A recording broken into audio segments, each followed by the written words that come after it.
So, hello and welcome. Happy solstice, everyone. We're here with Linda Kubota Byrd. Welcome, Linda. Oh, you're muted. You. Hey, welcome. Hello. So, it's so sweet to see everybody joining from all over the world. And this has become kind of a tradition for us, Linda, Yeah, the December solstice, to talk about the astrology for the coming year. And I know there's a lot to talk about um, this year. it's a big year coming up. Yes. Yeah. So Yeah. we're gonna have about an hour for the astrology, and then we'll move into an energy meditation to connect in with the energy of the stars and the planets, and the energy of the solstice. Sounds So I want to invite everybody who is with us right now, just take a moment to tune in and connect. So just relax, become very present, and just intend to connect all around the world.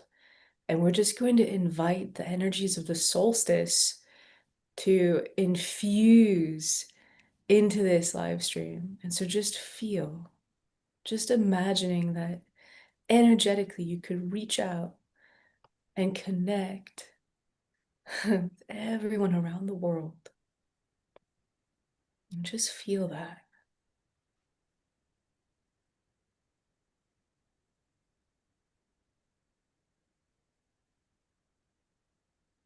There's a really beautiful, gentle energy field.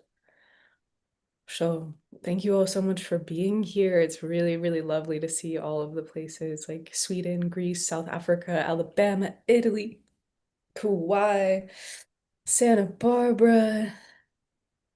Welcome, welcome. Someone coming in from Jerusalem, South Carolina, Colombia, Berlin, the Netherlands, New Jersey. It's so good to be with you all. So, Linda, let's take it away. All right. Well, I thought we might want to just talk about 2025 real briefly, since it's with that it's been quite the year. And I think many of you know that it's a 9 year. And so it's been a lot around letting go. As we're closing out in some ways a whole era. Um, that some people are saying that we're coming out of the Kali Yuga, or the time of the Dark Ages in a way, or a time of forgetting who we are. So there's been a lot of transition going on this year, a lot of chaos and confusion. It's not good to be watching the news because it can be very upsetting. So, but it's all purposeful. And so that's the good part of it. Um, so you know me, I write haikus, and so I thought I just read a couple of things. It's all planets changing signs, a preview of what's to come. Prepare for the new. And so the outer planets, and I thought I just did little haikus on each of them. Pluto changing signs, and Pluto changes signs, or comes back to the same sign every 248 years. So it's a big deal when he changes into a new sign. And he changed into Aquarius in November of 2024. And some of us may remember an election that happened around that time. And lots of things changed. And so we're seeing a breakdown of the old ways of the Capricorn times of, looking at status and wealth and material things. And things have slowly been switching over into more of a humanitarian feeling or background, kind of, just slowly simmering in a way as it's new. But we're seeing a big change in that way. And then Neptune changes signs every 164 years. So again, it doesn't happen, you know, most people don't see that in a lifetime. So it's a big deal. And it's changed. It went into Aries. It's been back into Pisces, and then it's going to go back into Aries for a long stay in 2026. So it's a final review, is how I look at it, because it went into Aries, kind of popped in, and went, oh, this new energy is going on, and then trying things out and then going back into Pisces to, I guess I say, get our final instructions or our final connection to source or to the Neptune or the Pisces energy, to our own intuition, our inner knowing, that kind of thing. So we're still kind of in that place of being in this feeling of oneness, I Mm. think. This, yeah. And so, and then Uranus changed signs. So to have all of these planets changing signs in the same year is a big deal.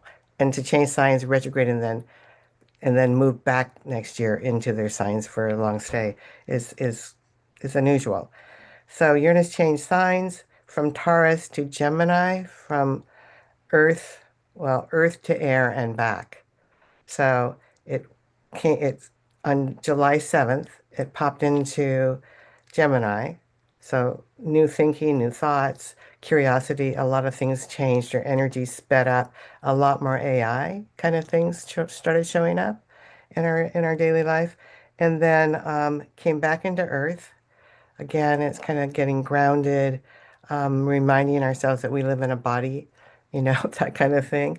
And then it's going to go into Aries, actually, or to Gemini, in July, I think, of next year. I have the dates written down. And then, no, April, sorry. And then Saturn is changing signs or change signs, and Saturn comes back to the same sign every 30 years. So it's not that unusual. Most people have at least two Saturn returns, often three Saturn returns, and we've all heard of Saturn returns, I think. And they're just it's an opportunity to upgrade. Saturn is it moved from Pisces. He wasn't particularly happy in Pisces because he's about structure and material things and rules and all those kinds of things. And Pisces, there are no rules, there are no walls, there's no boundaries. And so he's been in Pisces, I think, to kind of get softened up, Mm. um, to be able to help us in his job as the the rule maker, the structure person, and and then he's going to go into Aries again um, in February. So, and then Jupiter changed signs. Jupiter changes signs. He comes back to the same sign every 12 years, but he changes signs once a year, so that's not that big a deal. But what's been interesting is these planets have not only changed signs, but they've been changing signs and then coming into communication with one another. Mm. So it's like all these planets being um, working in concert with each other. So he moved from Gemini to Cancer, so from air to water. And he's been kind of our only water. Well, when the planets had moved into the new signs. So it's been an interesting time of adjusting to new energy, new elemental energies. And so defying the odds, they're talking to each other. Something is brewing. So these planets have not all changed signs at the same time and then come into contact with one another in recorded history. It's never happened. And a couple of them, when they came together in Aries at the 0 point, I think somebody on the computer, it was 4,300 and something years BCE, Wow. like way back there. So we don't have any records of what life was like back then. So we truly are birthing a new reality. So yeah. Absolutely. We're living through the great change. Mm-hmm. And and it's quite an interesting time to be alive. It's like that Chinese proverb or curse, depending on how you look at it, like may you live in interesting times. Mm-hmm. Mm-hmm. Um, yeah, it's Yeah, really and we chose to come back now, I believe. absolutely. I mean, when I was in Turkey, there's layers and layers and layers of history there. And it really gave me the sense of like, wow, like we're just on the planet for like this moment in this particular form. It's just like right now. Mm-hmm. And so what an exquisite time to be able to witness such Yeah, a this is the time we came for. yeah. I tell my clients it's showtime, you know. Yeah. So, as we're what we're being asked to do is let go. So honor and release. So release, letting go of what you're not. So it's like a redefining of who we are. Free will is your choice.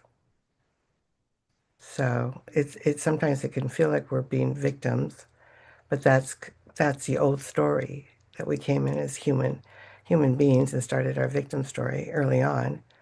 And it's like let go of what you're not, because we're not victims. And then question your beliefs, looking back to move forward. So love is creating. So these themes are so potent, and I definitely find that that's what's happening in my life. I'm like seeing like historical jewels, and I'm like, oh, that's where that belief comes from. Mm-hmm. Yeah, I don't need that anymore. And it's such an interesting review. Mm-hmm. Yeah. We're I think, everything's is great. Everything is grace, is we're being guided. And the planets, as some of you may not know that I look at the planets as conscious beings who love us. And so, yeah, it's when it seems like everything's falling apart and the world's coming to an end, it's just kind of Yeah. breathe and check inside. Yeah.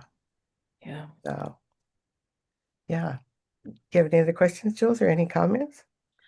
Well, I mean, it makes sense that the planets are conscious beings and that they're essentially like they all have their own their own energy presence, but like very much their own like lessons that they're here to deliver. So it's sort of like life happens for us, Mm-hmm. to us.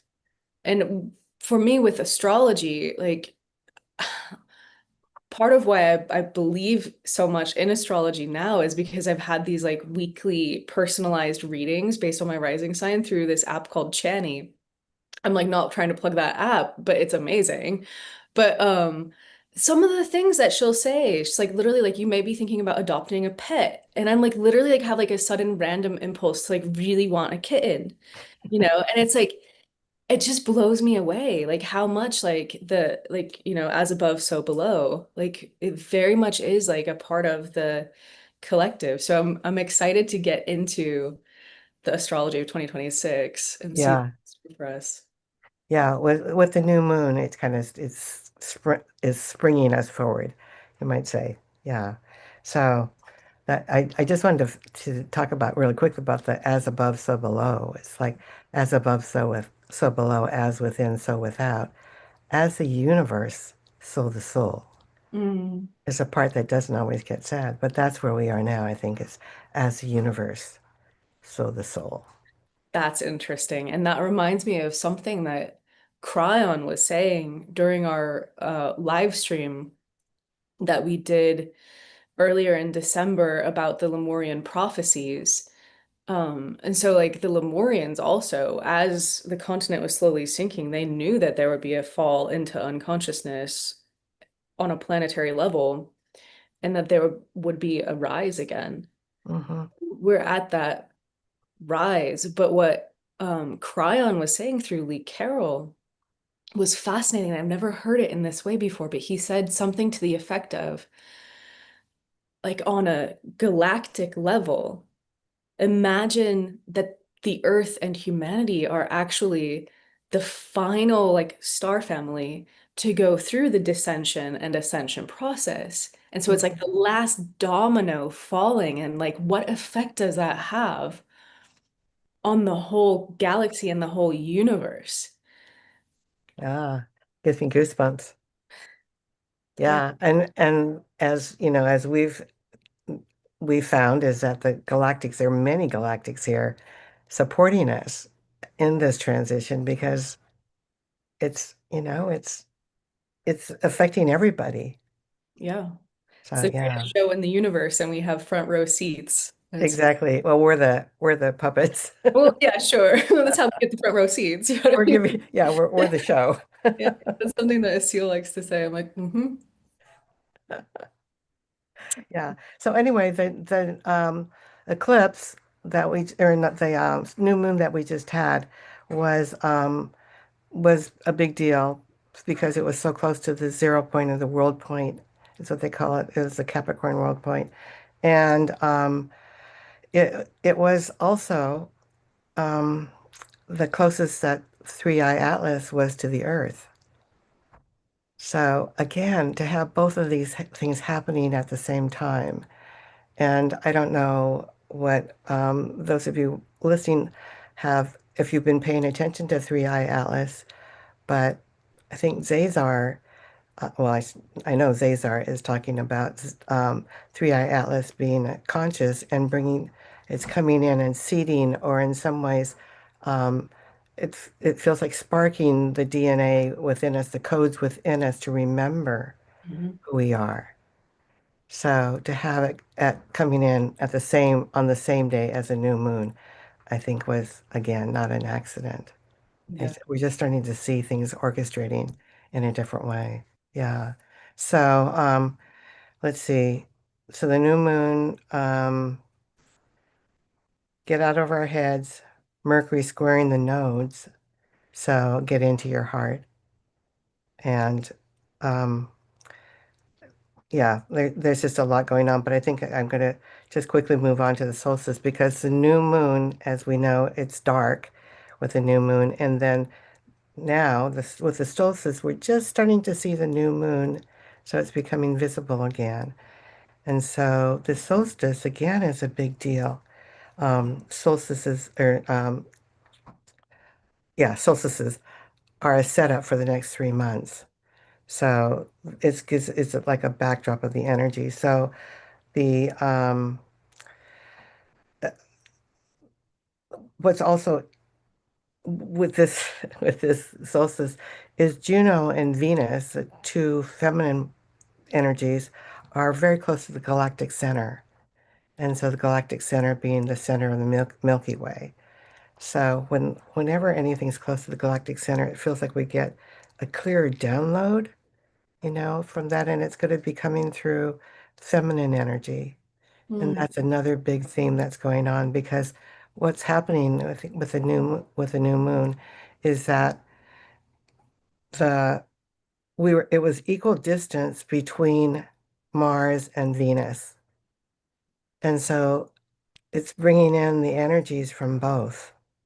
And so we've been talking a lot about the balance, coming into balance with the feminine and masculine. And I think this is a real indication that it's time. mm, We've been working on it. And yeah, so anyway, solstice, sun stands still. That the word solstice means stand still. And so the shortest day of the year in the Northern Hemisphere. And it's the return of the light. And so it's interesting because as we come into winter, the days start to get longer. It's mhm, just kind of, I think that's cool. Anyway, um, so new ways of being, it's an evolutionary leap, building a new earth. So I think, anybody who's on here, we know that. We know that we're part of that. And so balance to wholeness, integrating light and dark, be the real you. So I think that's the big theme is, coming to know your real self. Stop judging mm, yourself for all the things that you think that you're not. You're perfect. And as Cesar says, we're magnificent beings. And we're coming to a remembrance or a realization without, big heads, but just kind of slowly owning or feeling the oneness or the perfection of who we are, that we're getting out of the victim story or the human story, mm. which is really exciting. Um, Yeah, it is exciting. And I think that's like the most crucial work of our lifetimes, actually. Because if mhm, I had to define the change in consciousness, it is a change from feeling stuck in the ego I mean, it's so like a kind of misused word, but like feeling stuck in the sense of like personal identification with our stories, our suffering, even just the way that we're accustomed to feeling and Hmm. thinking, like in the box. Hmm. What happens, for me at least, that feels so freeing about working with high vibrational energies and being on this spiritual path is like that box shatters sometimes. Yeah. And Yeah. we get this sense of like an expansiveness or deeper layers of our beingness, or like just even deep relaxation can do this. Hmm. It's like there's that freedom, there's that breath of fresh air. Hmm. And so it's like, as within, so without. It's like if we can like see humanity heralding in a new epoch where that sense of freedom can be cultivated more easily, more effortlessly.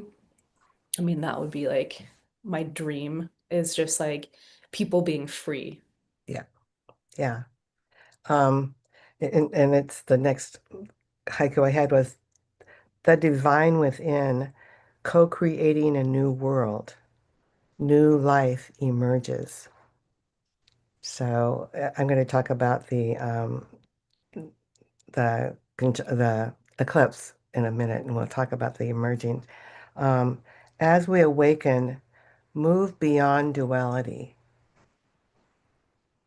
Mm-hmm. um, knowing we are one. Mm-hmm. So yeah. Beautiful. Um, so I, I think it's we're on a threshold again. It's like we get a new start. And so it's for us to remember that we're not our story, and letting go and just owning that we are co-creating, Mm-hmm. you know, our future, and we're co-creating with one another, but it's not, we're moving out of trying to be like somebody else Mm-hmm. and really owning who we truly are, and our unique gift of what we're bringing, because we all have a different piece we're bringing. Yeah. Yeah. Yeah, it's very cool.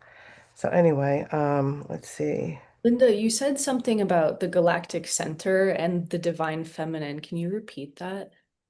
Yeah, I think, when the planets get to the galactic center, which is 27 degrees Sagittarius, it's I always think of that as like this energy, like you're lined up and the energy kind of pours in through there, and it's pouring in through Juno and Venus. Venus, we know, is a planet of uh, the feminine planet, of our values and love and all those yummy things. And Juno, if for those of you who aren't familiar with Juno, Juno is an asteroid. She's the goddess of marriage, but more importantly, equal partnerships. So again, it's kind of bringing in that balance energy, you know, but they're both feminine. And so the the planets themselves only had the moon and Venus as feminine energies. But many years ago, um, the four asteroids were introduced, and they're all feminine energies, these asteroids. And so the universe has just been slowly kind of bringing us back into balance, because we're letting go of the era or the time of the patriarch. The patriarchy is dying, Mm-hmm. and it's supposed to. Mm-hmm. So, but what we're seeing is the last, it's clinging on for control. And yeah, we know it's on its way out. So, but it's not like the feminine's going to come in and dominate. We're looking for equality, Yeah. and that's Pluto and Aquarius. Yeah. And I think we're also looking for balance within, Absolutely. meaning the feminine within balanced with the masculine within each and every Hmm. one of us, but also within society where the feminine has that nurturing quality that our society has been so lacking. And so Hmm. it's about that nurturing quality being able to lead again. Right. And also in males, Exactly. a lot more fathers are stay-at-home fathers, and to be supportive of that. And for a lot of us Western females, especially, we've got to kind of tamper down our masculine because we learned to really develop that because that was how you succeeded, Yeah. or competed. And now we're softening that, letting the feminine come in. So yes, it's all an inside job, right? I mean, that's the only thing we have control of. So yeah, but it's a nice feeling to be able to touch into that. Um, and so yeah, it says the psych this haiku is dive into our psyches. There's an asteroid or a yeah asteroid I think called Psyche, and Mm. so, and that's playing a part in all this. So dive into psyches in alignment with our soul. See clearly who you are. Um, so be in the process, moving from liminal time. Mhm. That's another thing. Time is really funny now. Time is so weird. It, yeah. What I've found like returning is like, first of all, it speeds up and slows down more than I've ever experienced. Mm-hmm. But also, this year felt so short Mm-hmm. and it's gone. But if I look back to last January, February, it feels like so long ago that like I can Yeah. almost barely remember it. And it's like that is so strange and interesting. Mm-hmm. It feels like it's going really fast, but the past feels like longer ago. It could be because we pack in a lot of living. Yeah. And so maybe that's why it seems like it goes so fast, but it's just going faster. I mean, so it's moving from the liminal time Mhm. to allow ourselves um, for transmutation. So yeah, it's it, everything is crumbling in a sense. Yeah. So letting go of illusions, get into our integrity and into love and harmony. So, and just those words, and just being in love and harmony. So, so on the cusp of the new world, meditation and contemplation Mm. are ways that we can really drop in. So that's kind of what where we are. We're Mhm. on this threshold, Mhm. on this cusp. I don't know if you wanted to say anything more about Three Eye Atlas or if you have any thoughts. I mean, what was really interesting about Three Eye Atlas to me is when we were in Brazil with Zazar. Zazar was like so excited about Three Eye Atlas because it's a conscious craft.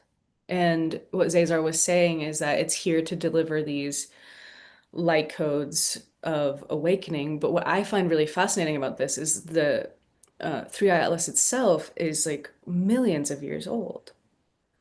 So like what kind of technology is that? Yeah.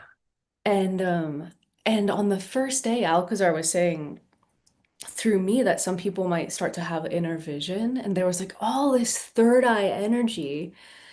And somebody actually came up to us and was like, this is what I was seeing. And he drew it on his iPad and he was like, and then he told us he doesn't usually have inner vision. And I was like, oh, Mm-hmm. cool. Mm-hmm. And um and so there was like, I mean, that was the most palpably I felt it because we were in such a global energy field and we were intentionally connecting. Mm-hmm. But then like weeks later, I was listening to Pam Gregory and another channel who I don't remember her name, but she was brilliant. And she was saying like third eye, three eye atlas is like activating the third eye. And I was like, of course. Like it didn't even occur to me, but that was absolutely what was happening. Yeah. So I Yeah. think it's one of these things that, maybe in the meditation we'll again call in that energy since it's still very, very close to the earth right now. Yeah. I think that's a really good idea. I have a new moon gathering of people, and we did a meditation called them in, and it's just, yeah, as people are saying, that the sense is very loving and yeah. So and this is a big deal, Mhm. for Three Eye Atlas to come in and for the physicists, the Mhm. scientists, to be seeing something that doesn't defies all the rules. It's like, yeah, because we're moving out of the rules. Mm. We're all of the things. I mean, Marcus will come in and tell me that, this theory of blah blah blah is they're finding it's not right. Hmm. Cool. All these things that we've built our belief systems on are not true anymore. They served us. It's not like it was harmful, but we've got to break out of our science is saying, Mm. because I think the three-eye atlas has just blown the lid off of that. And it's the first interstellar object, that they can't explain, that it defies all former thinking. Wow. Yeah. So there's something going on. Anyway, so I think we'll dive into the highlights of 2026. Let's get into it. Let's get into it. All right. So the main things are the outer planets that I mentioned earlier that dipped in for the like a dress rehearsal in 2025 are moving into their new signs for extended stays. Some shorter than others, but some a long time. So Pluto moved in last November. Neptune's moving in into Aries in January. Um, Saturn's moving in February into Aries. Uranus in April moves into its new sign. Jupiter into Leo at the end of June. So, and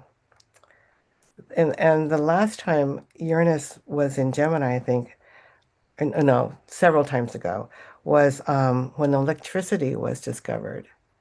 And Wow. electricity changed everything, changed our whole, living experience. It's the And I start of think, electronics. It's yeah, totally. it's electronics and AI. Yeah. I think, Yeah. it's just like in your face now, everywhere.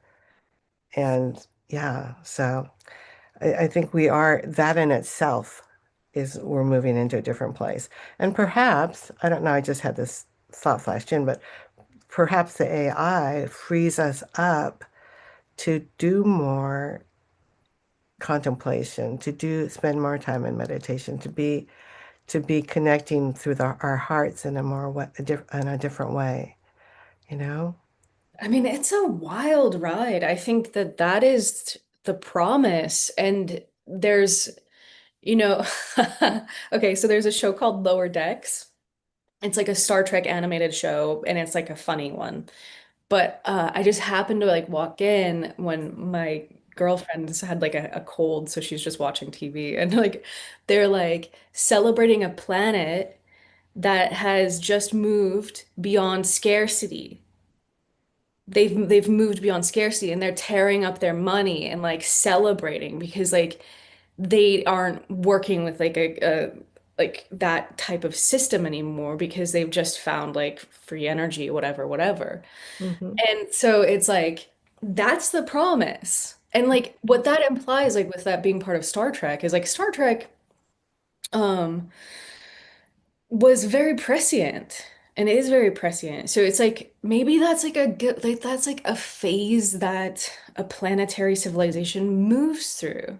Hmm. It's like we move through this phase where like we actually free ourselves from the chains of this like like the basic premise of economics is the more scarce something is, the more valuable it is. And Hmm. there's like it's like what you're saying about the physics that like these like rules are being actually like discovered to not be true. Like that's not true.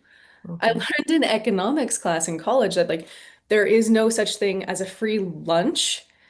They have like an acronym for it, like TINSTOFL. And I'm like, there's like, if you look at nature, there's only such a thing as a free lunch. Right. Like that's all there is. There's sunshine and apples, and the apple seed creates like, every apple has tons of seeds that create way more trees. It's like that's the spirit of what we could be moving into.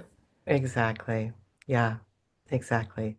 It's very, very exciting, and that we're not competing, that we're all, symbiotic. We help each other. It's just this, yeah.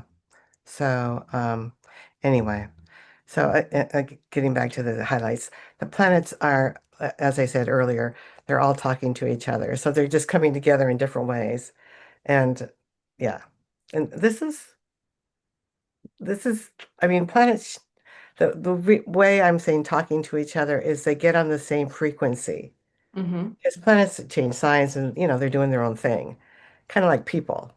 But now they're coming together and they're eye makeup supporting each other, or they're conferring for, well, what's the best way we can do this? They're doing, as I've heard, we're ahead of schedule, you know, so they're ahead of schedule. Let's give them this or whatever, you know, because I think, yeah. Getting back to you, you mentioned earlier that the planets all have jobs or they're all different. And I use a committee analogy that they do indeed all have jobs. They have different um, or responsibilities in a sense or characteristics. And the way they operate is by the sign that they're in. So that it's like they're like a shift change is going on. When you go to some place and there's a shift change, it's the energy switches, right? With new people. So yeah. So okay, and there's 1 month that's just got a huge concentration of Aries energy. Well, obviously April. And I'll talk about that a little bit. And then what's also interesting is because these planets are changing signs, it means when they retrograded back into their old signs, they went in there, they hung around at the end of that sign, at the end of those degrees. So there, a lot of them were at 29 degrees, which is considered an anaretic degree, but it's like things become, in some ways more frenetic in a way to really get that energy. It's like it's the universe knows that you only have 1 degree more before it changes signs. Right. So you're getting, and the energy that it feels like for me is like cramming before a final. You know, it's like all night but it's like that's been going on. So I think that's added to 2025 feeling more frenetic or chaotic or s- pressure, you know. Yeah. So yeah. I feel like anyone relate to that? Just write in the chat. It's like, and this word frenetic is really brilliant for describing how it's felt lately. And like, so with frenetic, it's like if you imagine like in a circus, like how the music will be like, and then it'll be like, and then it like goes all crazy. That's frenetic. Yeah, yeah. And so that's what I mean when we're talking about they're talking to each other, that they're talking to each other at the 29 degree. So that's like, woo. Anyway, so that's been going on. And then they're going to move into these new signs, which is 0 degrees. So it's like, oh, wow, brand new here, And so they're all in this kind of a slower, more curious, more starting out, Hmm. more exciting kind of energy. And then the Mercury retrogrades in 2026 will all be in water signs. So that'll be interesting to be more reflective, more feeling, and I want to distinguish between emotions and feelings because emotions are kind of, the surface stuff, you know, but feelings are the deeper things, Mhm. which ends up between love and fear Mhm. are our choices, but that's a deeper feeling. So I think that these Mercury retrogrades are allowing us, or because they retrograde, we go back and just like, let's feel this some more, and that's going to happen 3 times this year. So that's, I think, is an interesting situation. And then on July 26th, the lunar nodes will change signs. So they change signs every year and a half, so it's not a big deal. But this is the year that they are changing. And they're going out of earth and water and Virgo and Pisces, where they are now, which is very again Pisces, the spiritual, the oneness. on the high end, on the lower frequency is, illusion, delusion, confusion. And so I think we're experiencing both, you know, Hmm. because we're letting go of the old ways of being. I think I heard Rick Levine say, Neptune is reality. We always thought Saturn is reality, the 3D. Saturn is 3D.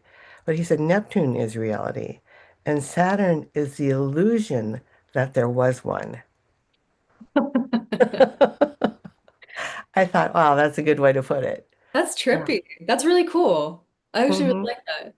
Because like Yeah. that spiritual oneness, ephemeral, like the void, the ether, like that is the actual reality. And then Hmm. Saturn being like 9 to 5, you know? Exactly.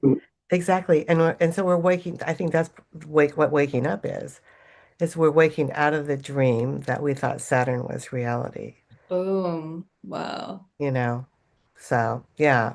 So that's a big deal to be leaving. And the Virgo Pisces is the little attention to detail, the worry, the not good enough is Virgo because the goal of Virgo is perfection.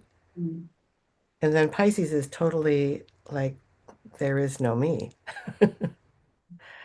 So the nodes are connect two signs. I mean, these signs are on the same axis. They're two sides of the same coin. And so I think this is one of the cleaning up things that we're doing is self-judgment, Mm-hmm. and the feeling of not being enough. Mm-hmm. I'm not, something's wrong with me, it's been strong. It's a big one. It's huge. Yeah. Yeah. Yeah, as we compare ourselves and all that. And so letting go of self-judgment because we're the hardest on ourselves than anybody. We can blame it on our parents or whoever, but Yeah. the biggest problem is us. There was a Stargater who came up to me at the Thanksgiving intensive, and she was saying that she got over her self-judgment um, by imagining that it wasn't her who was like going through whatever it was she was judging herself for. She would imagine it was like somebody else that she knew. And she would Uh, just think about how she would treat them and how she would coach them and talk to them.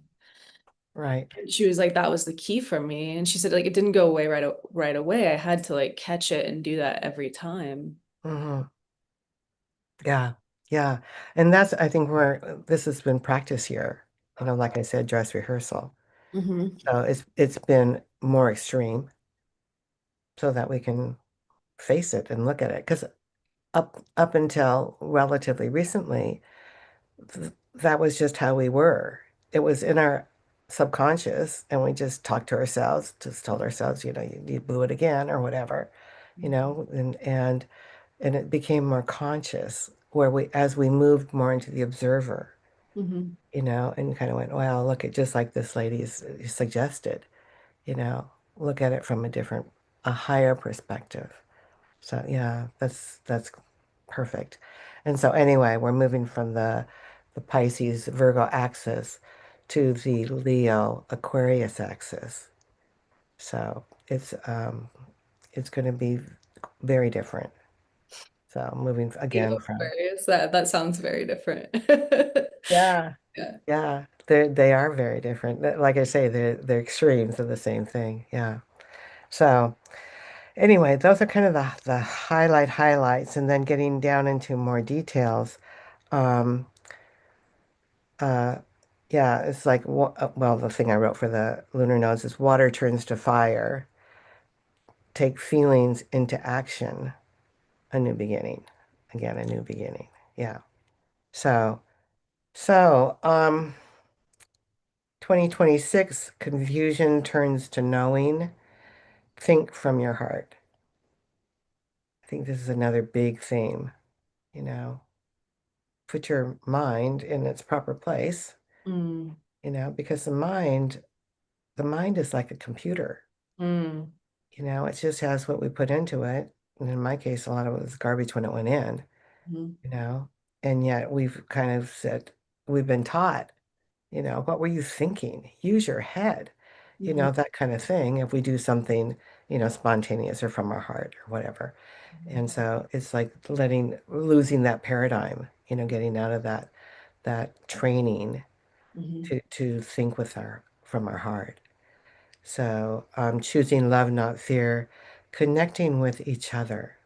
And this is the Pluto and Aquarius.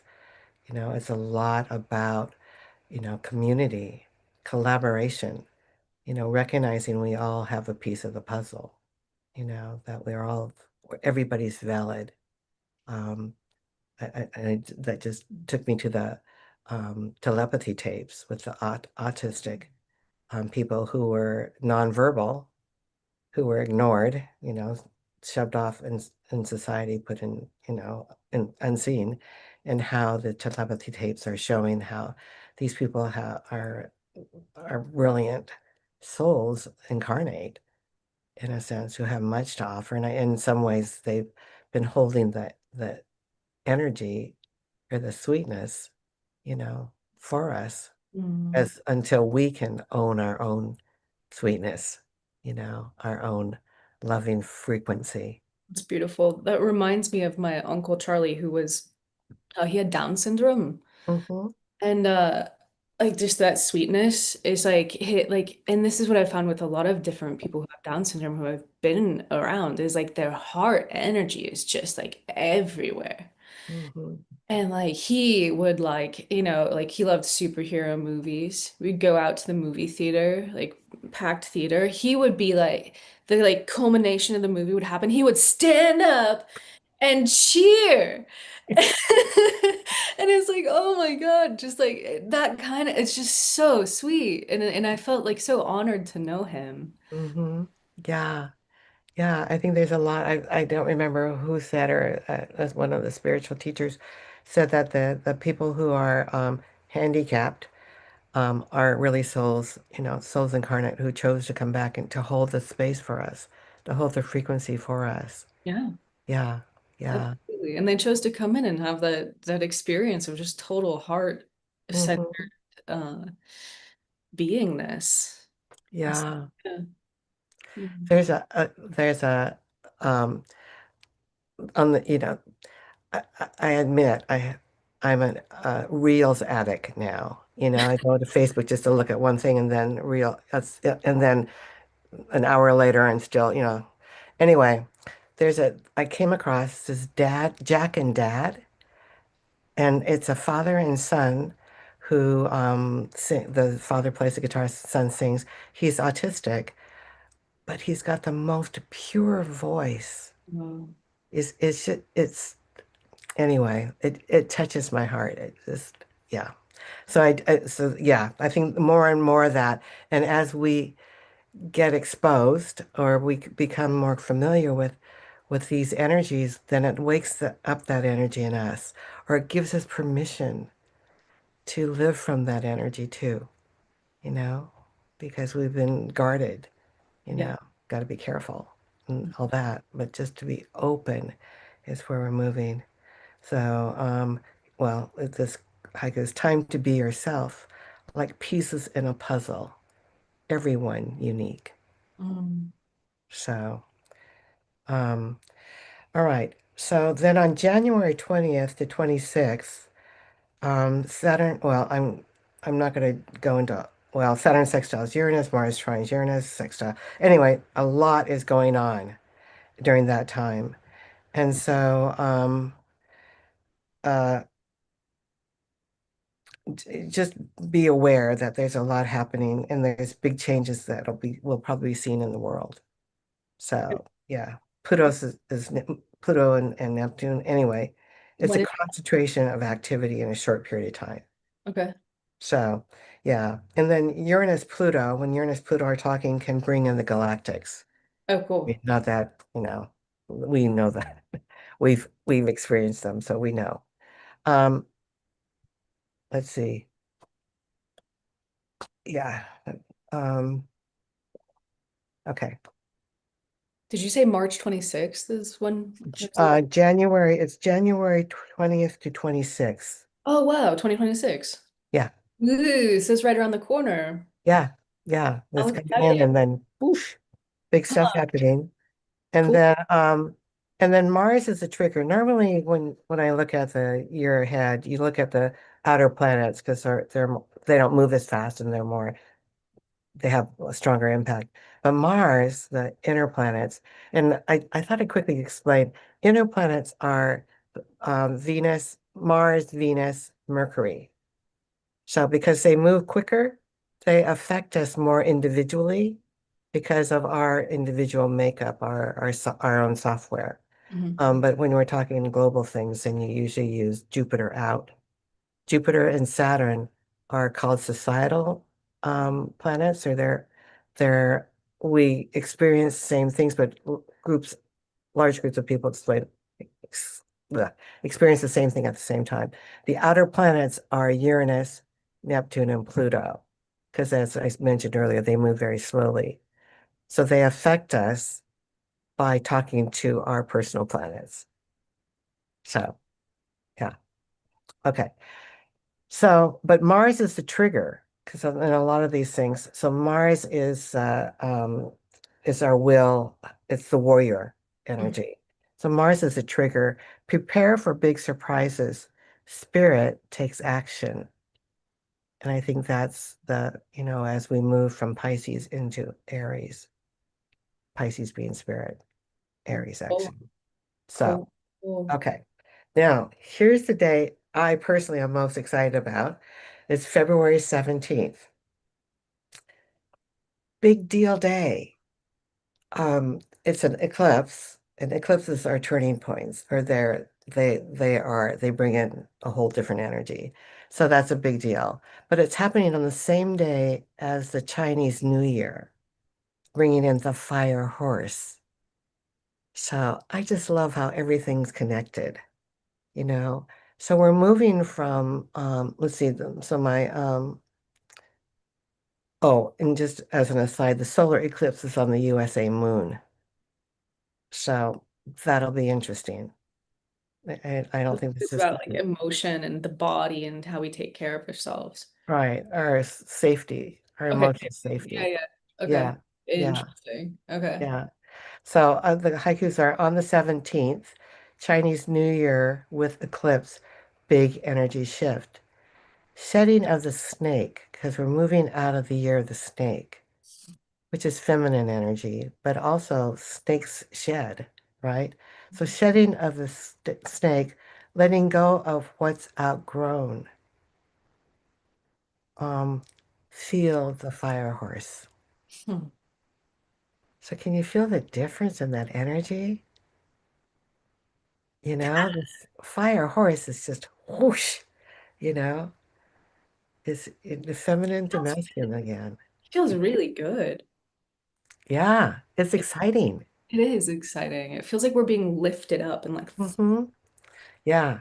Yeah, all this time, and the snake, it's kind of on the ground, yeah. slithering along, and now it's like freedom in a feeling, like whoo.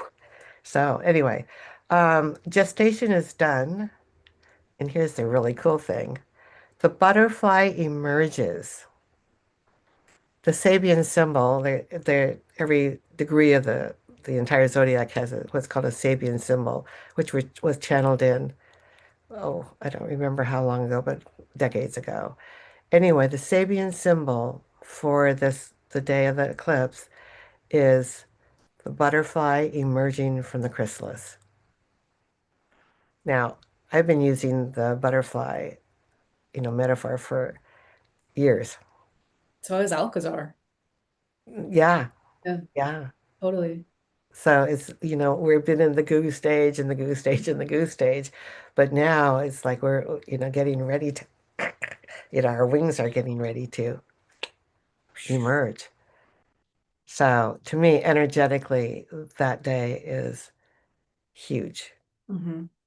Yeah. So, And Linda, you're doing something special on that day. yes, and if anybody feels called, where my girlfriend and I are doing a retreat in Sedona, Arizona, to honor this time and the other thing that I'm going to mention in a second. But it's just we bring a group of 12. So it's like souls who know that they're supposed to be there. So if you're interested, you can look it up under Sedona Red Door Retreats. So yeah, but thank you for mentioning it because I'm excited about it. Yeah. So it's time for waking up. Life is what you make of it. Happiness awaits. Hmm. That's that's how I feel about it. So anyway, and then 3 days later, on February 20th, I personally I have my sun at zero Aries. So Neptune and Saturn are meeting up at zero Aries. So this is the joining of planets at zero Aries that we have no that may have been 4,300 and something BCE. So it's rare. Hmm. And it's the beginning. That's wild. So not only are they all meeting up, but they're meeting up at zero of Aries. Hmm. Wow. Yeah. Yeah. Wow. That's, I mean, if that isn't a sign of new beginning, I don't know what is. And it's Saturn and Neptune. Like these are in some ways opposite. They're strange bedfellows. Saturn structure, constriction, yada yada, and Neptune just everything. Right. So it's very, very interesting. And Aries, well, like I said, I'm a zero Aries, but I have a lot of Pisces energy. And so it's funny because I'll say it's all about me. I mean, because Aries is all about me. It's who am I? But Yeah. there is no me. Well, that's why you love everyone. Well, because there is no me. I mean, Pisces energy is there is no me. There's the awareness that we're part of it all, Yeah. So yeah, so I'm excited that other people are going to get to feel that, Wow. because yeah. So anyway, February 20th, um, a friend of mine named Stormy Gray, she's a wonderful astrologer. She's wrote, "Faith is living trust." Hmm. I just thought that encapsulated, this whole thing. Faith is living trust. It's like we're being asked to live in faith, to do things that don't make sense, but feel right, Mhm. you know? Mhm. Yeah. So, anyway, faith is living trust. Saturn and Neptune conjunct manifesting dreams because Saturn brings into reality, well, the old reality, but into where we can touch it, feel it, taste it kind of thing. Mhm. So, manifesting dreams. They are in Pisces in connection to spirit, learning to listen. And I think that's what this is our, review, is learning to listen. Yeah. Hmm. Um, so soon they're in Aries. They're meeting at the world point. Zero Aries, the zero of cardinal signs are considered world points where they affect the world. Um, and time to take action. So the astrologers have been talking about this conjunction for years, and they came really, really close in 2025, a couple times, like real close. So we've had a taste of it, like a rehearsal, Mhm. and then on February 20th they meet. And just to be so close to the eclipse and the Chinese New Year is, I don't know, what are the odds? Like that gives me like such a feeling. Hmm. It gives me this like anticipation, excitement, like bubbling, like fountaining up into like this like heart energy. Yeah, yeah. It's very cool. Anyway, I'm just looking at the time, Jules. I don't know if we want to. I'll just quickly mention April, and then Like, we have yeah. Be in your okay, flow. We don't have to stop exactly at an hour. okay, Yeah. all right. So, and then we come into April, and then uh, uh, Steve Judd, this is a wonderful astrologer in the UK, was putting out that in April there's 5 days from the 13th to the 19th, again, where Mars is going to conjunct Neptune, Saturn's going to sextile Pluto, blah, blah, blah. But again, it's a Mars triggers things. So, and there are 7 planets in Aries.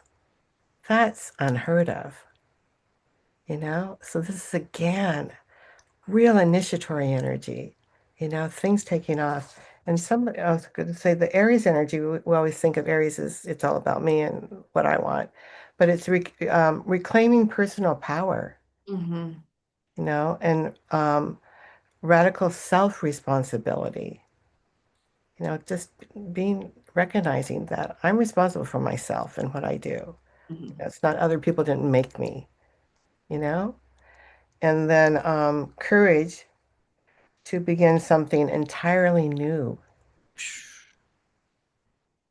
because we are. We're going to be doing things outside of our comfort zone because we're being asked to when we listened. Mm-hmm. Yeah. And so cutting ties with outdated patterns. And I think I probably mentioned Byron Katie's thing every time, but question your beliefs. Mm-hmm. If you're doing something, it's why am I doing this? You know, ask yourself. It's like, oh, because my mother did it, or whatever, you know?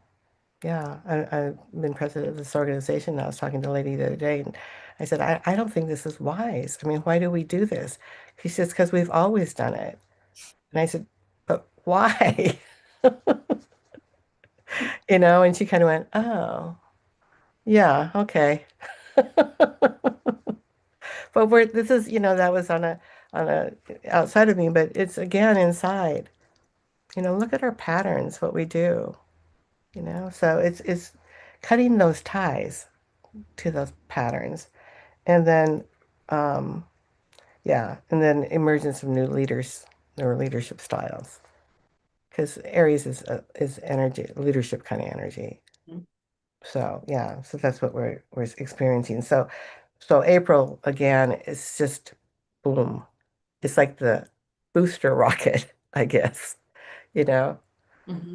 So um yeah. Yeah, so it's a great time to launch something. So Cool. these things have been gestating inside, and it's just kind of moving into this, action stage. So time to take action. Aries energy is strong. Don't be impulsive. I do want to say be careful because the joke we say with Aries is ready, fire, aim. It's like, ooh. Right. So yeah. So yes, be courageous and take action, but do think, do run it through the filter Yeah. to make sure, you know. Yeah. It's like the Fool card in tarot, right? But you want to use some discernment, right? Right. So, and then on June 19th, Chiron moves into Taurus. So, and he moves in, he changes or comes back to the same sign every 50 years. So these things just, you know, it's to all be changing at the same time. Um, so, so with that, I just wrote Aries, who am I? And then how do I fit in the world? So it can bring in a crisis of self-worth. Mm-hmm. So just, just awareness of these things. And this is why I love astrology so much because it kind of prepares us. I think I heard Prageet use an analogy. It's like we're like the weather people in a way. It's like, oh, okay, if I start to think that I'm worthless, oh, that's Chiron. Let me let me because it just points things out so that we can wake up from that, you know? So yeah. And then just real quickly, uh July, I'm gonna mention July and then yeah, in July, uh I think it's yeah, from the 15th to the 26th. Again, we've got Neptune sextile Pluto, Uranus sextile Pluto, Jupiter will oppose Pluto, trine Neptune sextile Uranus. Anyway, all the four planets, they're just blah, blah, blah. They're having a conference. And so, yeah. So just know that the things will be changing, or it's let's see. Yeah, fire and air surf the waves. So it's Hmm. yeah.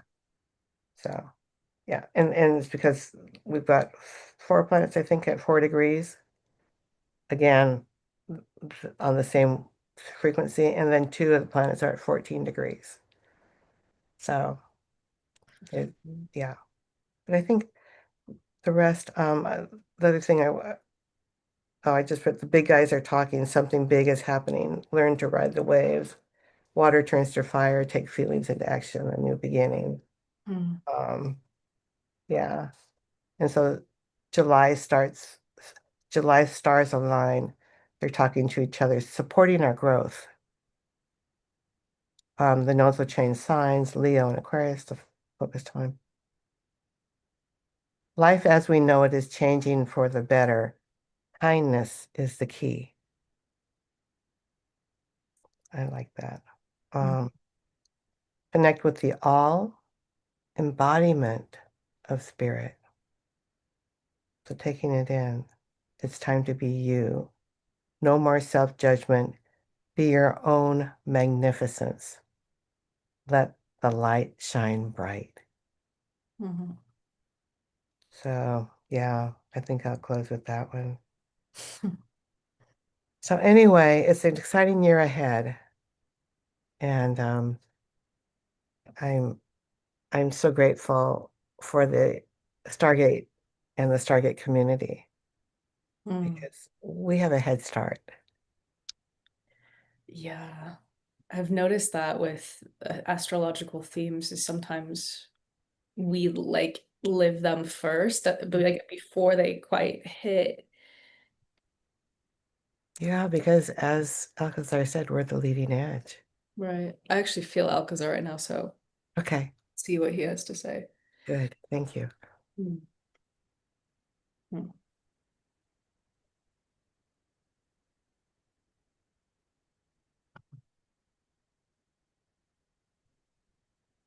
So, beloved ones, we greet thee. 'Tis Alcazar. And we invite each and every one of you hearing these words to take a moment, to take these themes that you have heard about a little deeper, more deeply into yourself. This solstice is a day to plant seeds for new growth that you wish to have occur. And as you know, you are still in the energy of the new moon, which happened very recently. You have heard, the chaos and the turmoil of the world is very likely to continue as the world is changing so rapidly. And yet we wish to tell each and every one of you to take heart. Take heart. Change is occurring. Change is needed in your world. And each and every one of you have the capability, the capacity to have an impact on the overall energetic field, the ocean, so to speak, that human consciousness resides within, for you are all connected. And so there are some Stargate offerings that will be a totally new experience in this coming year. There will be a resurgence of the online community that so many of you have been waiting for. And there will be the opportunity to come together as a community, a unity community, as this one Zeza would say, there will be an opportunity to surf these waves of cosmic energy to new heights. For as this one Linda has been hinting at, there are energies of support. There are energies of new beginnings coming to the planet.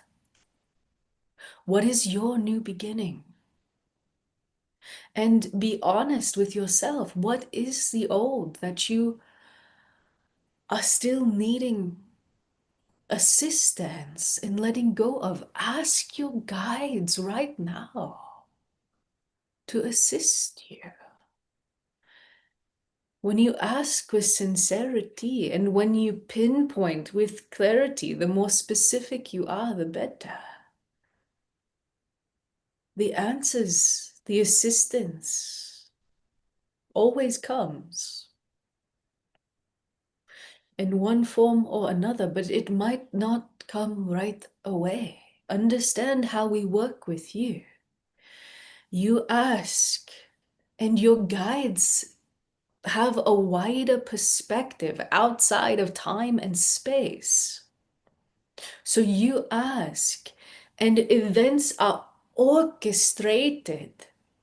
So perhaps you are walking down the street and you overhear a conversation, and someone drops into your ear the piece of wisdom that you are needing to hear. Or perhaps there is actually a conflict that is orchestrated, but that very conflict, perhaps it is with your spouse, and it illuminates the pattern with such in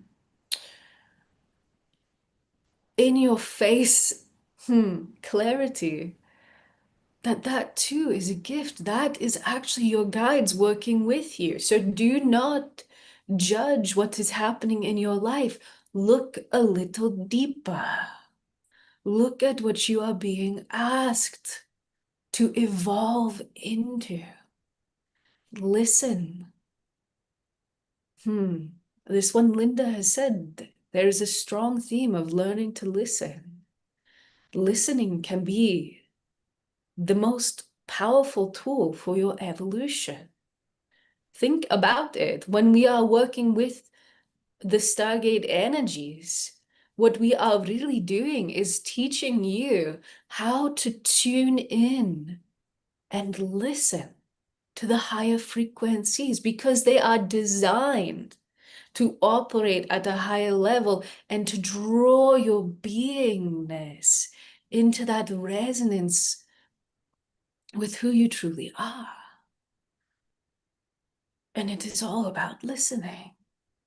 You listen with your energy field, and your energy field blooms into a space where the energy of the beyond becomes thunderous.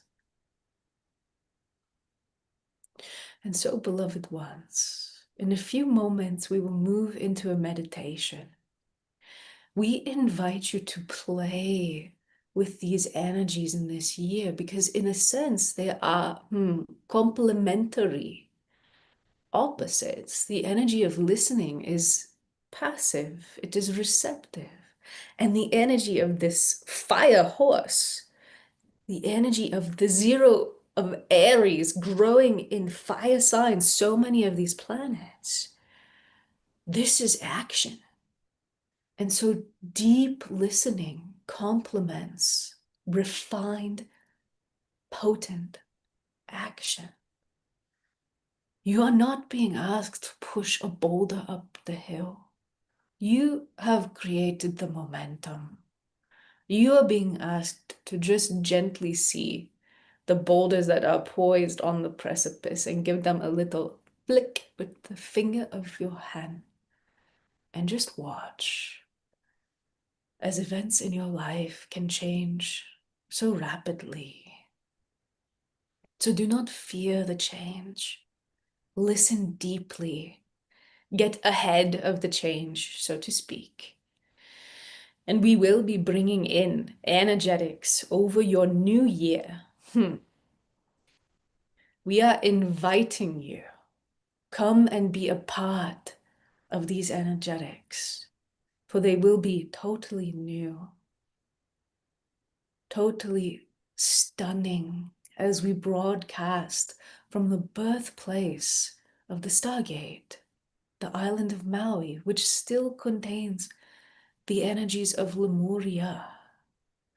We are inviting you to step into the new with us this year. And so, as we said, take a moment, plant the seeds. What is the newness that you truly desire in your heart? And what is the old that can compost itself, rot away, so to speak? But in that process, create the fertile ground, the space, the nourishment to actually fuel the new. And so we will take a brief 5 minutes right now. We will turn the cameras off, and when we come back, we will move into an energy experience with you all. And so, good day.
Okay, so welcome back. Linda, let me know if you're back or if you need a little bit more time. Nope, I'm back. Shh. Thank you so much for being here, Linda, and Thank you. offering to do this with the Stargate community. It's my honor. It's really beautiful. I know that you're about to hit the road. Yeah. Yeah. Okay, so we are going to dive into the meditation. And as we've done in the past, Linda and I are going to bring in some of the energies of the planets. And so we'll have Alcazar guide the meditation and we'll build the Stargate energy field. And we're going to connect up with these cosmic friends. So we'll turn our cameras off as we always do and invite everyone to close your eyes, go inside, and become very connected to your own body. So just taking a moment to really drop in. And so, beloved one, we are with you again. We invite you to simply relax. As you may know, in these energy experiences, there is nothing to do, just the relaxation and the asking inside for various things throughout the meditation. And we will guide you step by step. And so there is a gentle energy of support already present. So allow your awareness to gently expand beyond the body into this space, the energy field around your body. For so many of you, you have been working with the Stargate deeply for many years. And so recognize that you have this ability to shift your focus into the quantum field. Relax into it. The more relaxed you can be, the more powerfully you can shift. The relaxation fuels your ability to feel subtle energies. And so now we invite you just to ask inside for the energy of the earth, the energy of Gaia to come up into your body, into your energy field. And so we are calling for the energy of the earth. And just feel, just imagine the earth bringing her energy into your body. Your earth has a consciousness. We call this consciousness Gaia. And so just inviting the consciousness of the earth to embrace you a little more deeply right now. We are calling for the presence of Gaia, the earth. And already she is connecting you to the wider energies of your solar system. You do not have to feel this, but some of you might. You could image yourselves on this blue pearl, which in reality is spiraling through the cosmos, hovering in the emptiness, which is full of energy. Yes. And so now we invite you just to ask inside for an etheric stargate to form around you. We are calling for the presence of an etheric stargate, the energy of the stargate. And just imagine, visualize the stargate forming around you. This helps to anchor the etheric stargate. And if you do not know what it looks like, just imagine a pyramid. Yes. And your etheric stargate is forming beautifully around you. So asking now for all the stargates around the world to activate. We are calling for the activation of all the stargates around the world. And this is giving your Stargate permission to work with you directly, individually. The frequencies coming to you are just for you.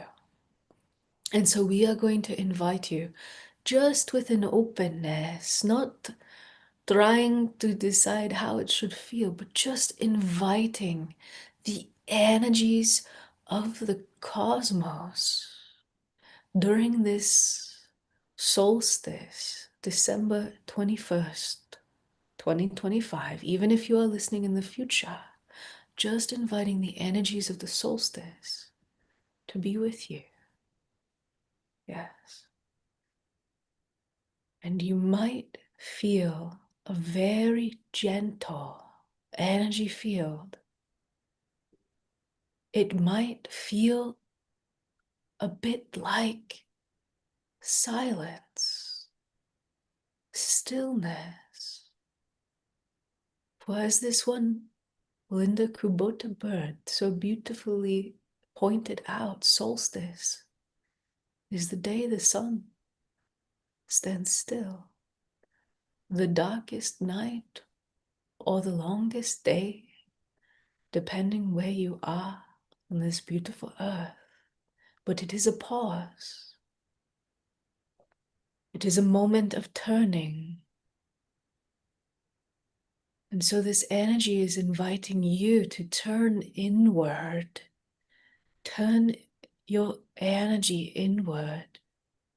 Bathe in the energy of the solstice for a few moments. Very good. And so now we begin to vibrate all the stargates around the world, which all connect together energetically to form the Stargate grid. All the stargates vibrating faster, and as they do so, we actually move the energy field you are bathing within into the higher dimensional frequencies. And so already we are moving from your fourth into your fifth, through your fifth dimensional frequencies into the sixth dimension, coming into the seventh, where we pause for a moment and we invite each one of you to ask inside for a strong seventh dimensional energy field. And so we are calling for a strong energy field of the seventh dimension. Very good. Very good.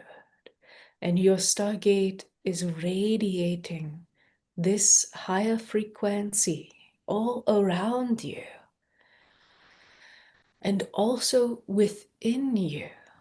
And so the Stargate energies, by design, vibrate your energy field. As your energy field vibrates, your higher dimensional DNA, which is entangled on a quantum level with your physical DNA, with every cell of your body.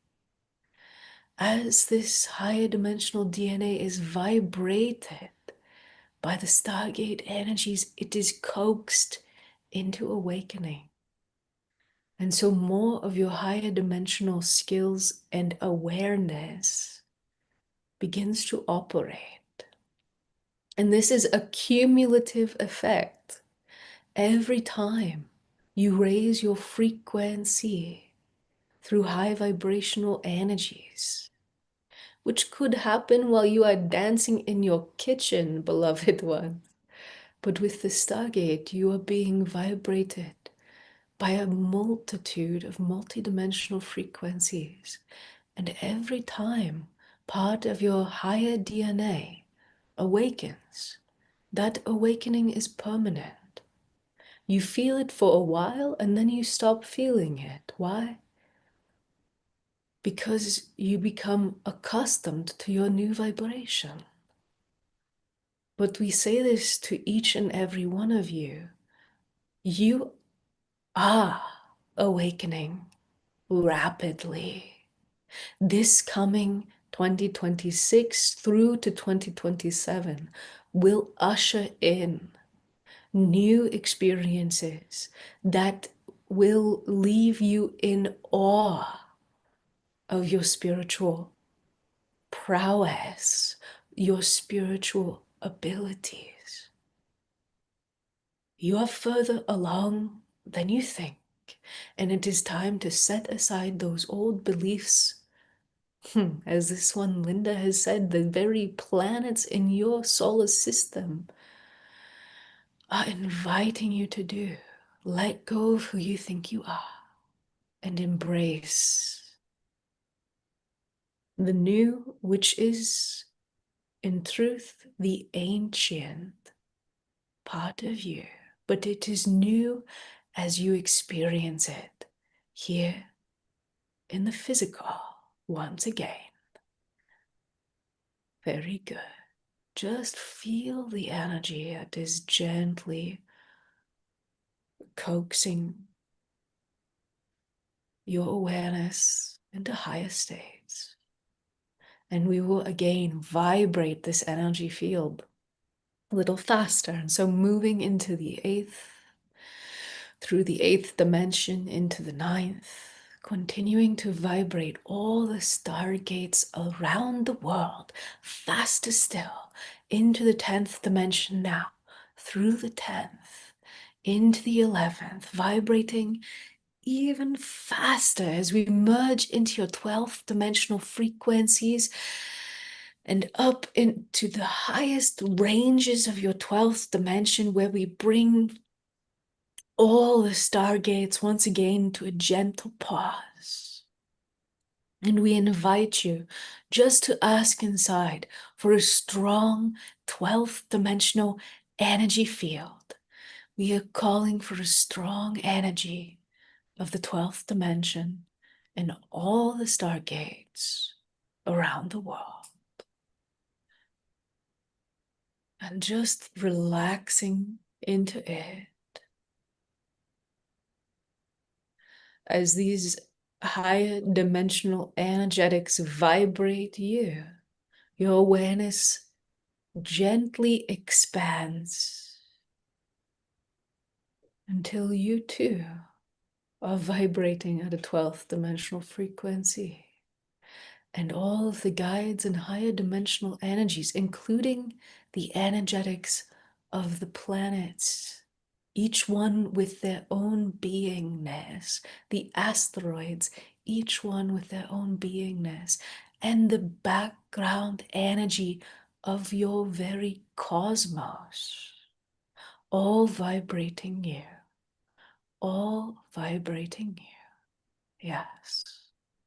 There is a dance of oneness.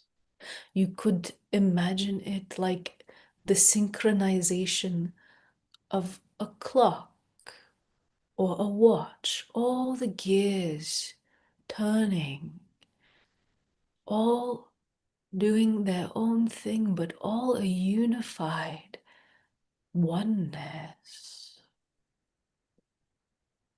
And so the cosmic clock is ringing, and it is time to awaken.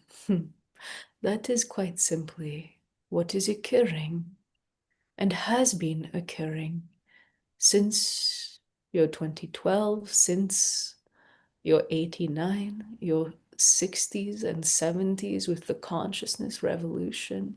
This has been building. And this experiment of being human, being embodied, forgetting who you are, this has been in the cards, so to speak, for eons. Since the inception of the creation of the templates for life on planet Earth, Spirit got together to create a very special experience here. And there are the ones known as the ancient ones who have been holding the vision, the template, so to speak, for the highest potential of humanity as you move through. First, the forgetting who you are, for that is a key ingredient. For as you awaken now, something totally new will be born in your universe. This is why humanity is so important. This is why you have so much support from all the guides. And so we are going to invite you in this meditation, first of all, to ask inside for the presence and the power of the ancient ones who have been holding the vision for humanity's journey into higher consciousness and beyond. And so, asking inside, we are calling for the presence of the ancient ones and feel, here they come.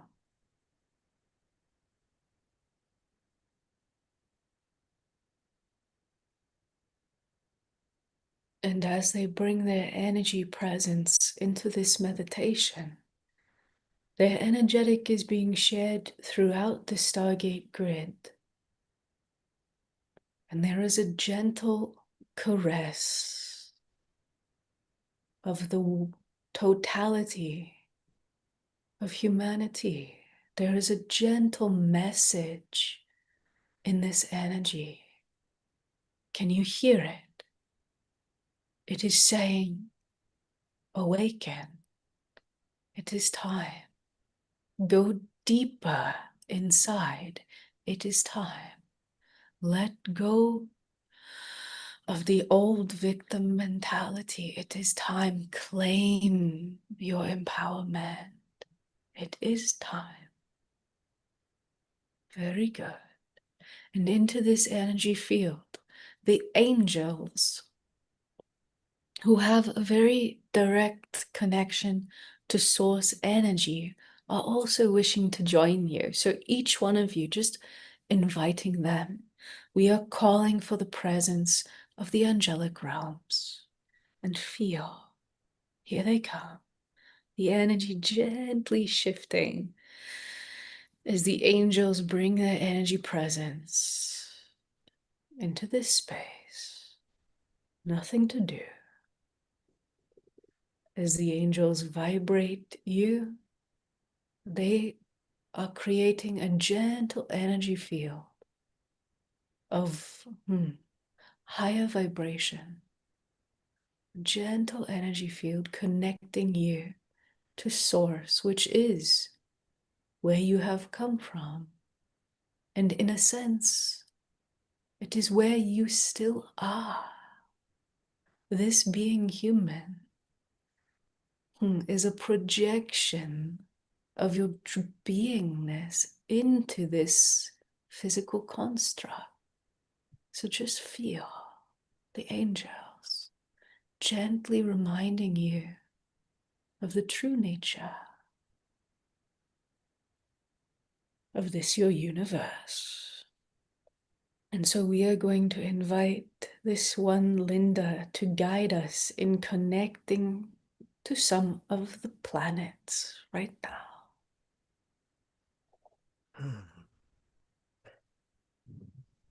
It's come to me to invite the planets in pairs because they are where as we work on balance, it feels this is a good way to be able to feel both sides, but to meet in the middle. So we'll start with the sun and the moon. The sun being the masculine, the moon being the feminine. And just asking inside, we call for the presence of the sun and the moon. And so first the sun, feel, and coming together with the moon, feeling the energy of the moon now. And now together, the sun and the moon, asking inside for them to bring their energy as one. Very good. And next, we'll call for the presence of both Venus and Mars. And so And, first, oh, sorry. Venus, just inviting, we are calling for the presence of Venus. Feel. And now Mars, we are inviting the energy presence of Mars. And feel. Just relax. Invite these planets to come directly through the energy field. Yes. And now together as one, we are calling for Venus and Mars. Feel this.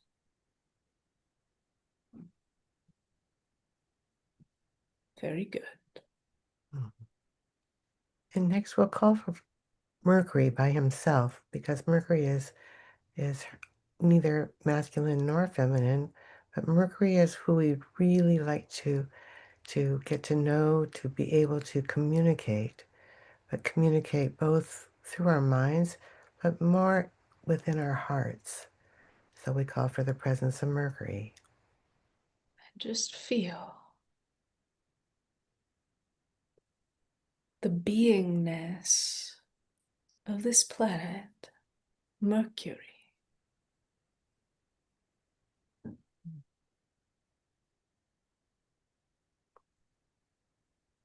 And next we'll call for the presence of both Jupiter and Saturn, the planet of expansion and growth, and the planet of constriction and focus. And so, first, Jupiter. Just asking inside, we are calling for the presence of Jupiter and feel. You may even feel the expansion energy as Jupiter loves to be interacted with. And Saturn, just asking inside, we are calling for the energy presence of Saturn and feel. Often known as the reality check, but there is a groundedness. There is the know how to make material something that is wanting to be brought into form. And now together, Jupiter and Saturn, just inviting them to merge as one. And feel there is a blueprint in this merging, the expansiveness being tempered by the reality of what is possible in a day, perhaps. Feel this. Very good. And we'll call for the outer planets individually so that we can feel them because they're playing such a big role in our year ahead. And so first we'll call for the presence of Uranus, a So, planet of great change. very good. Asking inside, we are calling for the presence of Uranus. And feel, often known as the rebel, sudden change, unexpected surprises, the wild card, Uranus. Feel that. Great awakener. Indeed.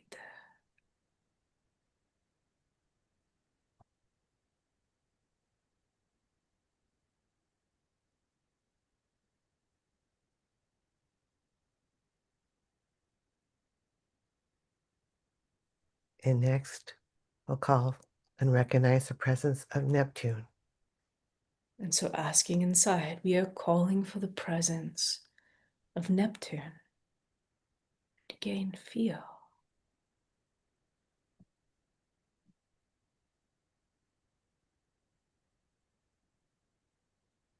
Neptune, who takes us into the oneness. And Mm. we are inviting Neptune to vibrate us with higher frequencies, the highest expression of the energies that it holds.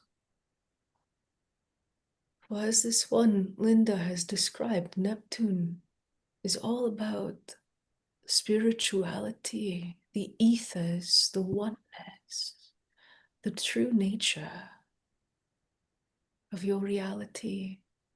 Feel it.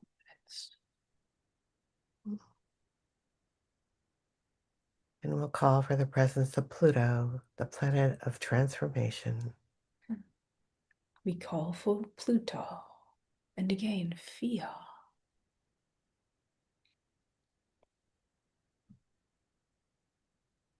Feel the power of this planet, Pluto.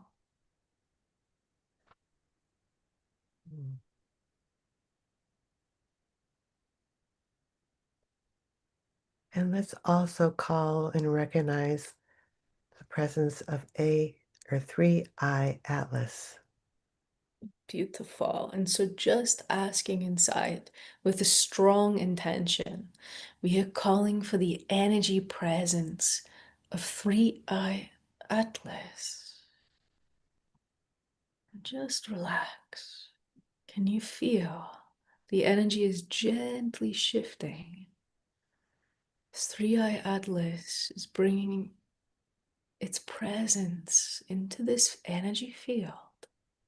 And we are going to invite each one of you in this energy field of 3-eye atlas to intend to receive the light codes, the transformative effects, the awakening energetics, and the blueprints of higher civilizations that this interstellar craft is here to deliver.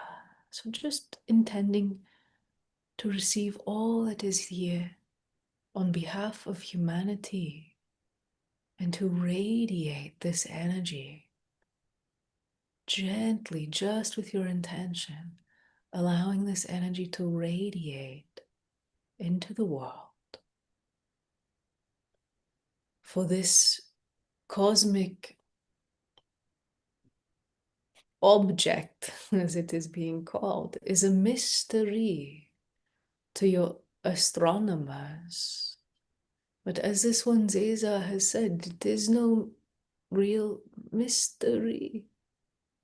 It is here on purpose, on time, to deliver sacred, higher dimensional blueprints that have been collected from many civilizations over eons and eons. And so it is a bit like an ark seeding energies that a civilization requires, such as your earth and your humanity, as it is ready to accelerate into a superconscious, galaxy exploring civilization. You are being prepared, beloved ones, to join your galactic family. The energies and information that have been seeded by this visitation from this craft, they are being absorbed right now. They have been absorbed, and many of you have been consciously inviting these energies to work with you. But know it well, what it has come here to deliver is being delivered. And yet, some of the discoveries that it is implanting in human consciousness will require certain events and decisions and critical thresholds to be crossed before they are implemented by your society. So watch out. New technology is on the horizon. Technologies that can bring peace, oneness, respect, honesty, and honoring, we invite you to imagine a world guided by higher consciousness, fueled by higher technologies. This is where you are headed sooner or later, but the path that you choose to get there is yours to create.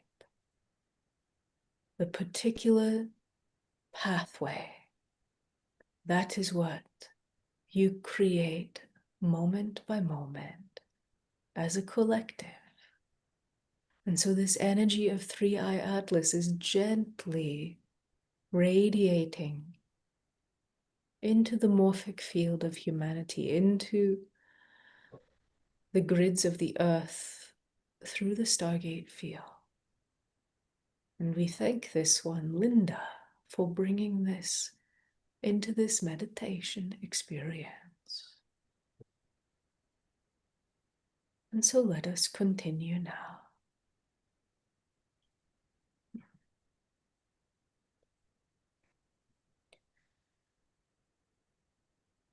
I'm feeling the presence of, I'm not sure, I think it's Varda. She's a goddess, or she's a dwarf planet who um, is connected to the elfin world. So in honor of our friend Zazar in Maryland, I feel, and she's also playing a big role in the solstice. So I'd just like to call in the presence of Varda. We call for the presence of Varda, a dwarf planet.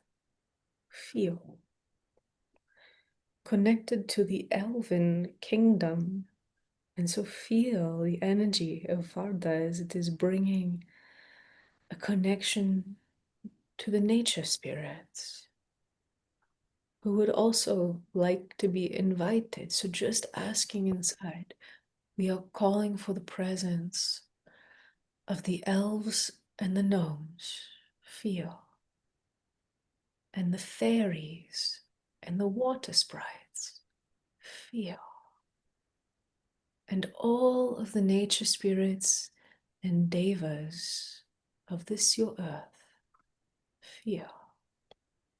And there are also galactic elves and fairies. So now inviting the galactic nature spirits, we are calling for the presence of the galactic fairies and elves and all others.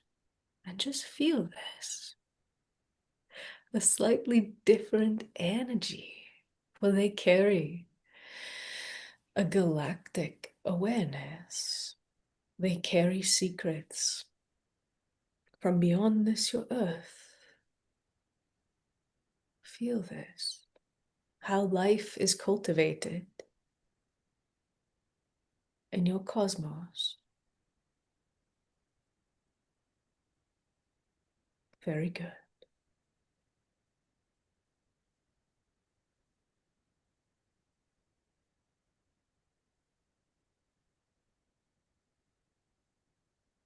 And I also feel the presence of Chiron. Chiron, who's been called the wounded healer. But Chiron is also here to help us heal any wounds that we still carry. Beautiful. So asking inside with feeling, we are calling for the presence of Chiron, the wounded healer.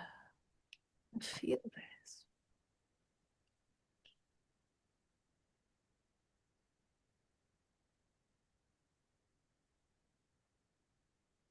Oh.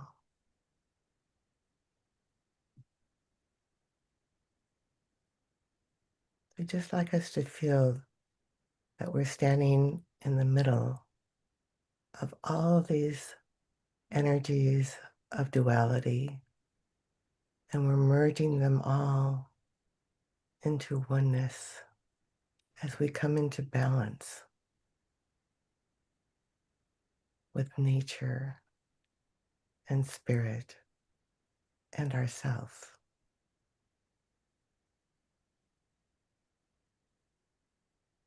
So feel this image that you are in the center of all these spiraling, dualistic, push me, pull you forces, all of these planets, all of these asteroids, all of these cosmic forces, and imagining yourself in the very center, pure balance, perfect balance, pure awareness.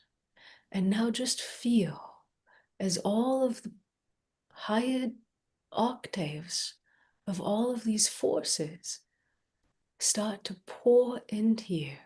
Higher energies from the guides. Feel this and allow a feeling of elevating above all of these forces, as if you are gently floating, the pure witness, allowing everything to unfold, to play out all around you. And yet you are the pure awareness. And there is a being wishing to join you in this pure awareness. It is your own superconscious self. So just asking with a depth of feeling now, we are calling for the presence of our own beingness, our higher self, our superconscious, whatever you wish to call it, asking inside, we are calling for the presence of our superconscious self, the part that moves from lifetime to lifetime. Feel.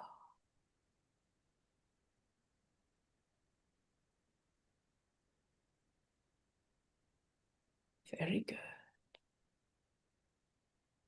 Very good.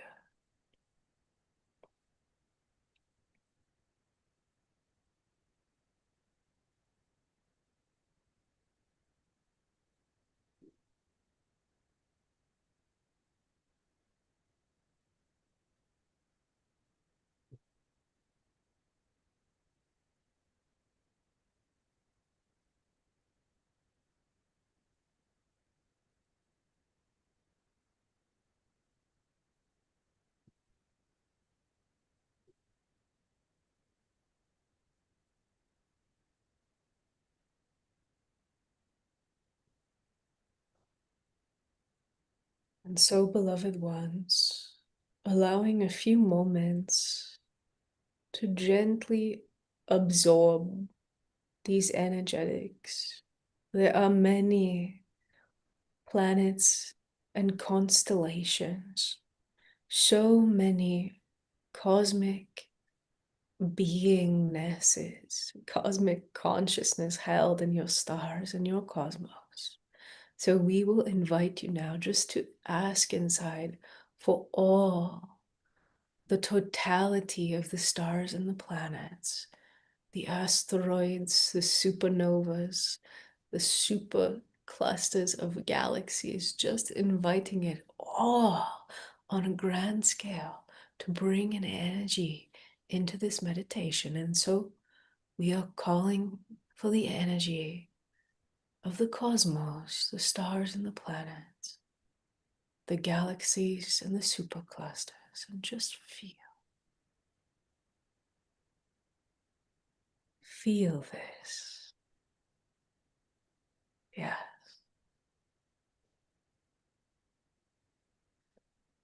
You are being held by a conscious universe, all orchestrating the grand awakening of human consciousness. So just relaxing and being held by the energies of your universe right now.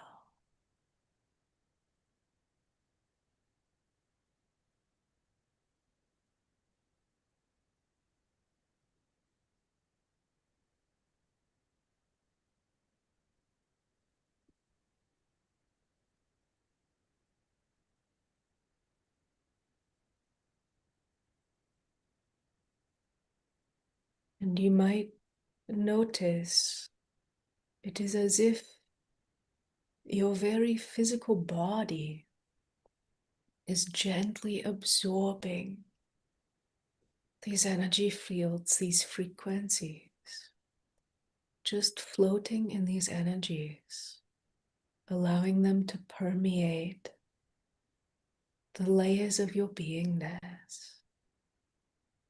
You are being held, beloved ones, by the stars, the planets, the cosmos.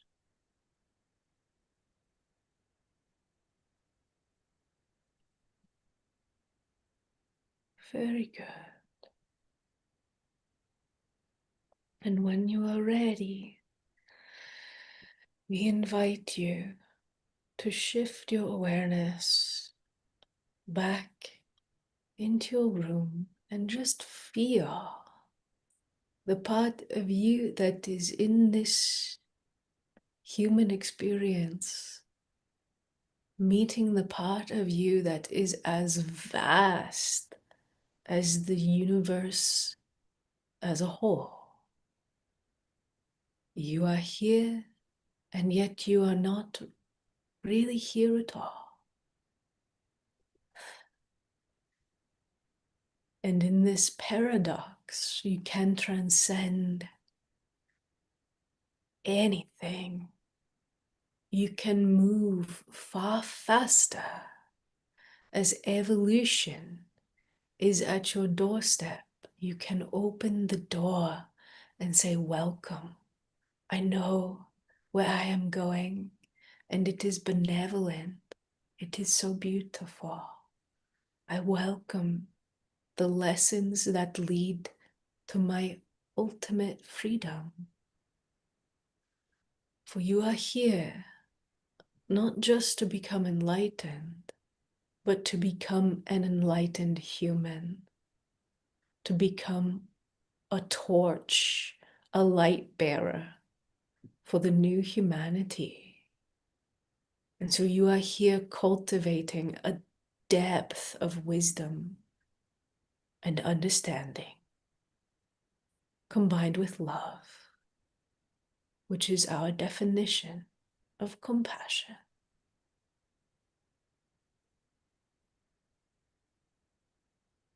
So just feel a wave of compassion and allow that wave to flow through your humanness, to flow out into the world. And then when you are ready, we invite you to slowly and gently, without rushing, bring your awareness back into your space, gently reconnecting to the body.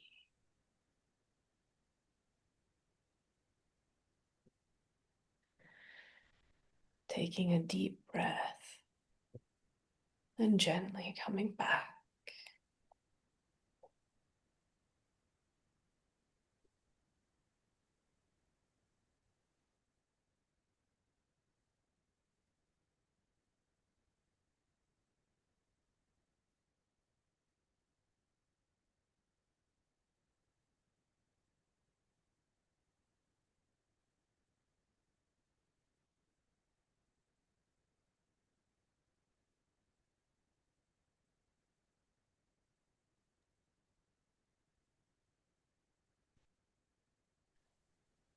Okay, beautiful ones. We are going to bring this experience into completion. Any final words, Linda? I just really feel that this is such a gift that we're being given and being able to share during the spirit of the season. Mm, It's such a beautiful time of year and just, yeah, I'm feeling very blessed. love that. I can so feel your heart energy right now, Linda. So Mm, happy holidays, happy solstice. If you're in the northern hemisphere, enjoy going into the stillness. I've mm, heard that the Taoists say that if you rest a lot during these 2 weeks around the winter solstice, it actually rejuvenates you for the whole year. So mm, I that really stuck with me. I heard it a few years ago. mm. Yeah. And I know I've been wanting to rest a lot. So Yeah. Take care of yourself. yeah, much love, y'all.